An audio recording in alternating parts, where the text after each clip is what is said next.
The Grand Ballroom here at the Renaissance Hotel was packed with nearly 1,000 community members to hear CEO Eric Gordon discuss the transformation of the Cleveland Metropolitan School District at his annual State of the Schools address. With the Cleveland Plan fully underway, the bold and dramatic changes so many people envisioned for Cleveland Public Schools. In his 30-minute speech, the CEO led the audience on a journey through what he calls the year of disruption.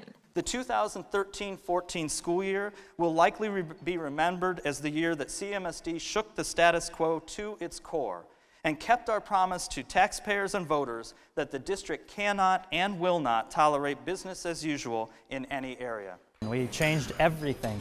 Now we use those tools and we execute well. That's the goal of this year.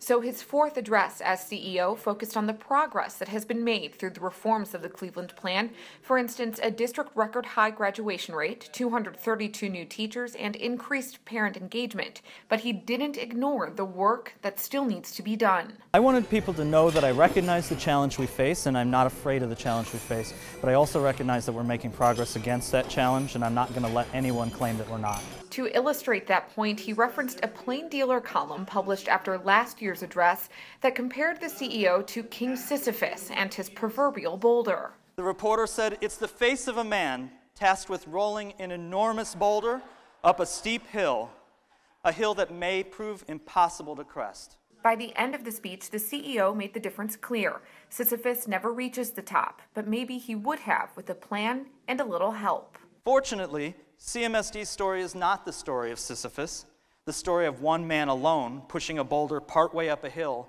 only to watch it roll back down. One thing that makes Cleveland unique is that our story is one of many people, all working together, some pushing from behind and others pulling us forward, all with the common goal of ensuring that we reach that top. I think it's really easy for people to say it can't be done and just shrug the shoulders and walk away. We can't afford to do that for kids, and even when we're getting results. And so I use the metaphor to just call the question about whether we really are going to all stay together in this. When you can see from this ballroom today, we have a lot of people that are expecting us to get this done. And those people gave him a standing ovation. I've seen a lot of these. And this was definitely one of the best. I don't recall there being a standing ovation for a State of the Schools. I could be wrong. The standing ovation was for 5,682 educators in our district working hard right now and every day. That was not for me, it was for them. The crowd's applause quieted down for the question and answer portion, the public forum setting that the City Club is known for. During the Q&A and at the end of it, I leaned over to a City Club member, a member of my board, and I said, "I'm just so proud of our community right now." And she said, "I know, I am too." And there's a lot to be proud of today. It's an honor and a privilege to be able to convene the forum for this event to happen. And perhaps the event's most memorable moment wasn't in that speech, it was in the Q&A. How do you do all this work without even getting tired for all these days? What is your name, sweetheart?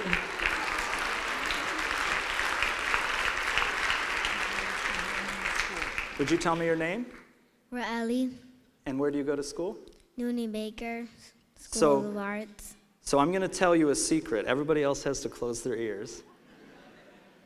So I don't have many bad days, but when I have a bad day, I go to a school and I meet someone just like you. And that's why I can do this every single day.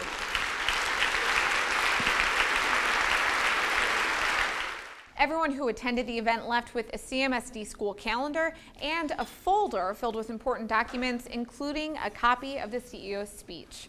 Reporting from the Renaissance Hotel, Shannon Kantner, CMSD TV.